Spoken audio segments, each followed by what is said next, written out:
De l'autre côté de l'Atlantique, c'est une véritable urgence sanitaire. Les États-Unis ont connu cet été une vague de maladies pulmonaires, une mystérieuse épidémie qui alarme jusqu'en Europe.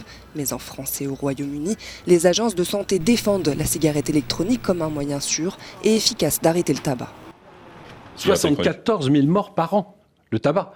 Donc je pense qu'aujourd'hui, le vapotage offre une alternative qui est plus sûre que le tabac, clairement.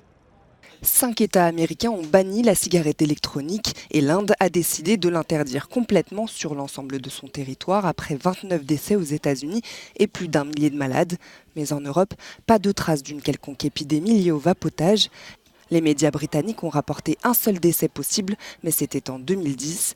Depuis la crise américaine, les autorités de santé et médecins spécialistes de l'addiction craignent que les consommateurs ne se tournent de nouveau vers le tabac. Plus nous disons aux gens que les cigarettes électroniques sont dangereuses, plus nous mettrons leur santé en danger. Parce que si les gens croient à tort qu'elles sont aussi nocives que le tabac, ils ne passeront pas à la cigarette électronique et réduiront leurs chances d'arrêter complètement de fumer. De nombreuses explications ont été données pour comprendre pourquoi les versions américaines de ces produits sont si nocives pour les consommateurs. Pour commencer, la composition chimique n'est pas la même. Ces cigarettes électroniques achetées aux États-Unis contiennent au moins 3 fois plus de nicotine que celles achetées en France.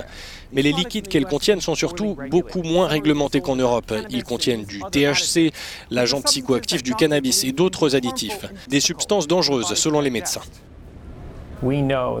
L'usage de la cigarette électronique en elle-même touche directement les poumons et même le système immunitaire. Donc quand un mauvais produit est ingéré, le corps est sans défense.